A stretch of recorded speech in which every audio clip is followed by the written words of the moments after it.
I can stand up. Good morning, Pilgrim Lutheran School. Good morning. How you all doing? Good. Okay. Had your coffee? Just kidding. That's not everybody.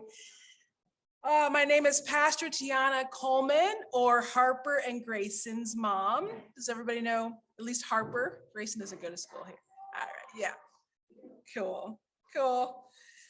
I am so thrilled to be with you today, and especially happy that we're in person. I know. I was like, thank you, God. We're heading towards some version of normal. So I asked this question last year, and I'm going to ask it again. Does anyone know what makes February a special month besides my wedding anniversary and Valentine's Day? I think we could just shout it out if you know. Yes. And of course, we don't have to limit it to just 1 month, but we do set 1 month aside to be very intentional about celebrating it and talking about it. Does anyone remember from last year who I talked about?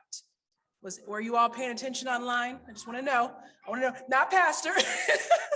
Do you know who I talked about last year? Do you remember? Not last year, but you're getting close-ish. Anybody else have any idea who I talked about last year? Do you know? No, I mean, it was a year ago, so. I might have said his name, but it wasn't him. Anybody else? I actually said to you before checkup. Yeah.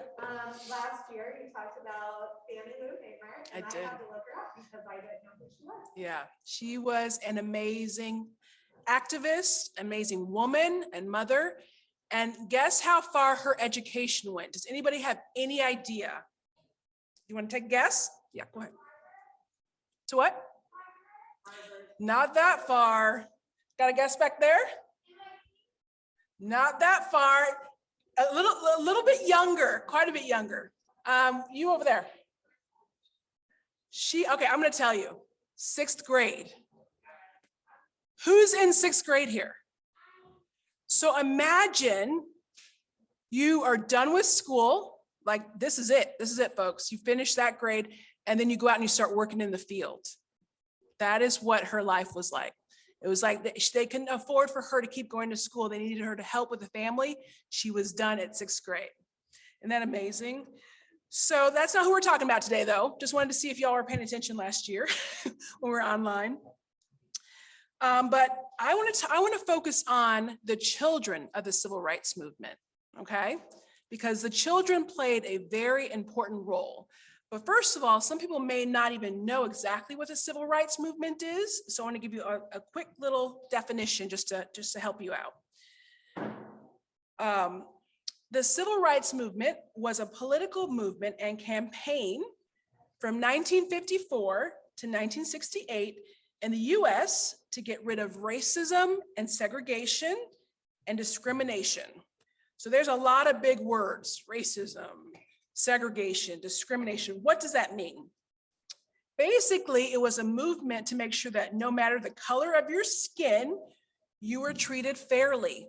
Because oftentimes in the US and in other places, the color of someone's skin might determine if they could go somewhere or not. Or maybe white people would be here, brown people here, black people here. So this movement was to say, hey, we all should be able to be in the same space if we want to. All right. And so who I want to talk about are the kids. And I want to start out with somebody that might be familiar to you all, Ruby Bridges. Has anybody ever seen her picture before? Either as a little kid or as a, wow, a lot of you, that's awesome. So Ruby Nell Bridges Hall is her married name, is an American civil rights activist. She was the first African-American child to desegregate the all-white William Frantz Elementary School in Louisiana during the New Orleans school desegregation crisis on November 14th, 1960. She was only 6 years old. Who is 6 here? Who's 6? I want to see the 6-year-olds. Raise your hand. Hi. That's awesome. There's a lot of 6-year-olds here. Can you imagine going to a school where some people didn't want you there? Like imagine at 6, it being like, no, we don't want that little girl to go here. Well, that was her experience.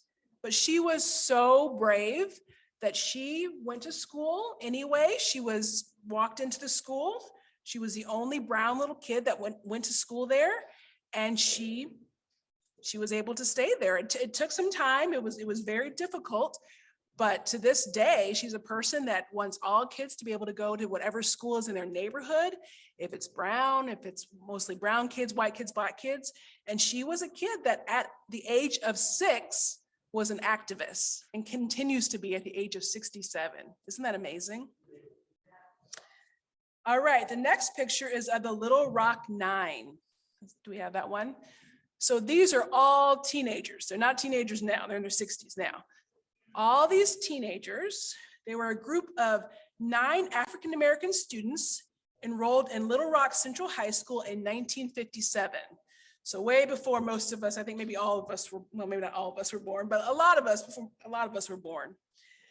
Their enrollment was followed by the Little Rock Crisis, in which these students were initially prevented from entering the racially segregated school by the governor. So the president had to get involved. So the president had to step in because these 9 black students were told, no, you can't go to school here. No, it's just for a certain kind of kids and you're not it. So the president had to get involved and say, no, these kids are able to go to this high school. So they're called the Little Rock Central, the Little Rock 9, because they were the 9 kids that said, teenagers are like, we're allowed to go to this school. The president said we're going to this school. We're going to get an education at this school. And then we have one more picture.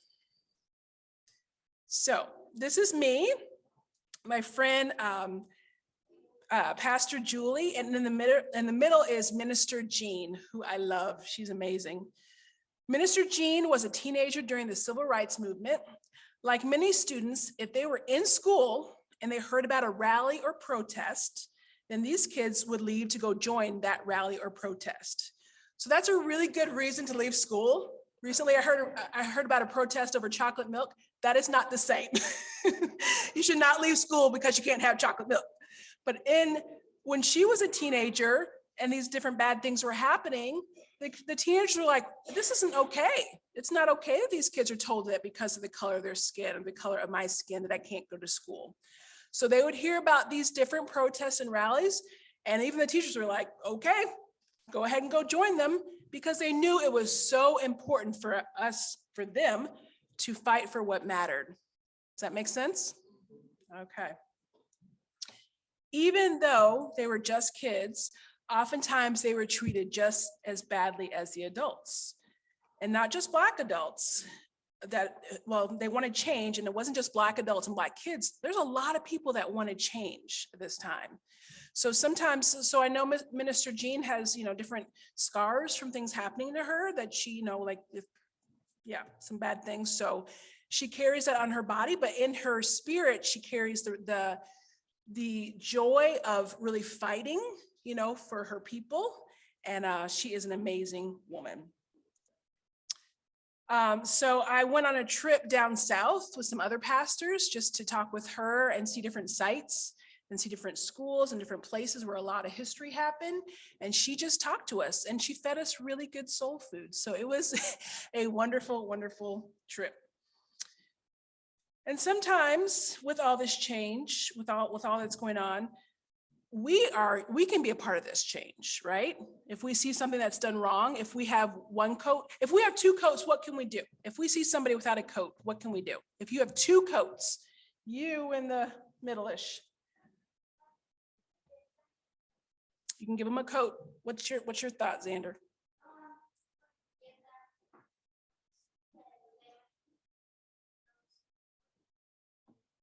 Well, that's good. That's a good point. You sitting next to Xander.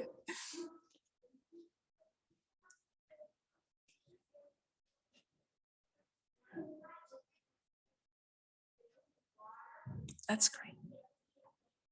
So go even further. So all these things are choosing to be a part of the change, are choosing to see people and say, hey, you look different from me. That's okay.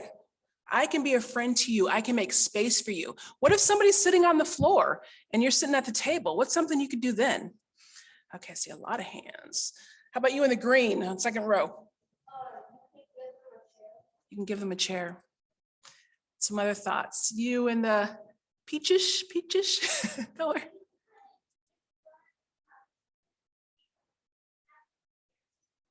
That's good. That is really good. Oh my gosh, you guys, there's so many hands. In the middle and yeah. That's good. True sacrifice. Just say, hey, you sit here and I'll sit on the floor. Maybe one more. I feel like, how about an older kid? What are some ways? One of the older kids, if you see somebody without or even sitting on the floor, what are some ways to? I think you should just pick someone. Okay, I don't even see a hand to pick. Okay, I'll pick somebody up close. How about you with the lovely red hair? That's good.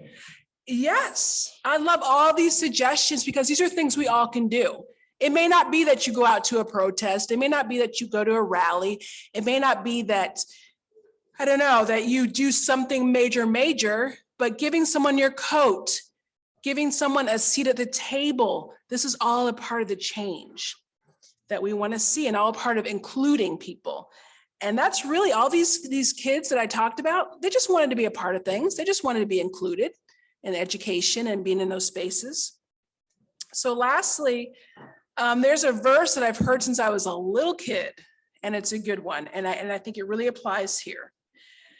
Don't let anyone look down on you because you are young, but set an example for the believers in speech, in conduct, in love, in faith, and in purity. And really what that verse means is that even though you're young, like some of you, I don't know what the youngest age is here, maybe 3, and I don't know what the oldest age is, but you are not too young to be a part of the change. You're not too young to share. You're not too young to be a part of what needs to change even in our city. You can be a part of that. And sometimes it's even just praying for people, saying, hey, this is hard, and how can I pray for you? And just offering to be that person that says, yes, I care enough about you that I'm going to give you that extra thing I have. Make sense? Sound good? I see a little hand. Do you have something you want to add? Okay, what do you want to add?